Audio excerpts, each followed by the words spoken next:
سار عمر يوما ومعه أبو عبيدة، فالتقته امرأة في الطريق فقالت: إيه يا عمر، لقد كنت تسمى عميرا تصارع الفتيان في أسواق عكاظ، ثم ما لبثت أن سميت عمرا، ثم ما لبثت حتى أصبحت أميرا للمؤمنين، فاتق الله يا عمر واعلم أن الله سائلك عن الرعية، كيف رعيتها؟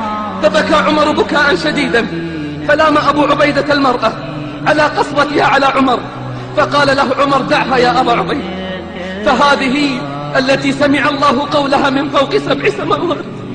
سمع عمر ليلة عجوزا تقول لبنيتها: امزج اللبن بالماء، فقالت البنية: أما علمت يا جدة أن أمير المؤمنين عمر نهى عن مزج اللبن بالماء؟ فقالت العجوز في لحظة غفلة: وأين عمر حتى يرانا؟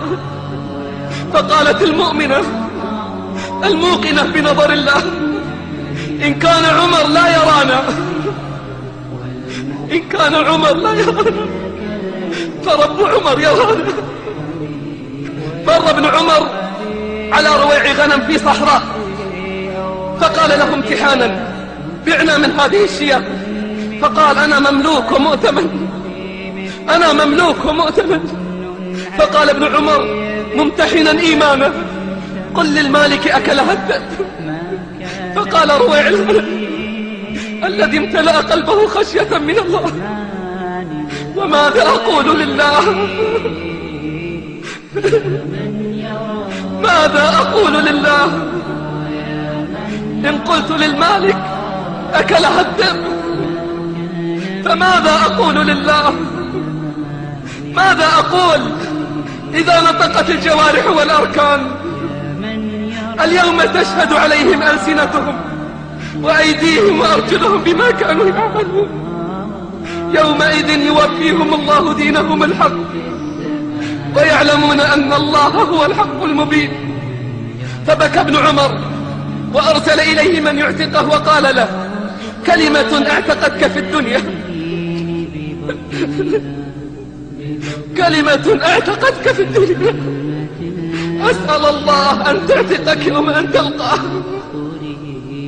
أسأل الله أن تعتقك يوم أن تلقاه. قال بقلب مليء بالإيمان ومراقبة الرحمن: ماذا أقول لله؟ إذا أردت أن تعرف مدى إيمانك فراقب نفسك في الخلوات، راقب نفسك في الخلوات. إن الإيمان لا يظهر في صلاة ركعتين أو صيام نهار، بل يظهر في مجاهدة النفس والهوى. والله ما صعد يوسف عليه السلام ولا سعد إلا في مثل ذلك المقام: وأما من خاف مقام ربه، وأما من خاف مقام ربه ونهى النفس عن الهوى فإن الجنة هي المأوى. من 7 الذين يظلهم الله في ظله يوم لا ظل إلا ظله: رجل ذكر الله خاليا، ذكر الله خاليا ففاضت عيناه، وآخر دعته امرأة ذات حسن وجمال فقال: إني أخاف الله، فقال: إني أخاف الله. أف للذنوب، أف للذنوب، ما أقبح آثارها وما أسوأ أخبارها.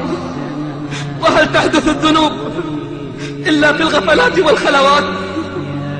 يا من لا يصبر لحظة عما يشتهي، قل لي من أنت وما علمك وإلى أي مقام ارتفع قدرك؟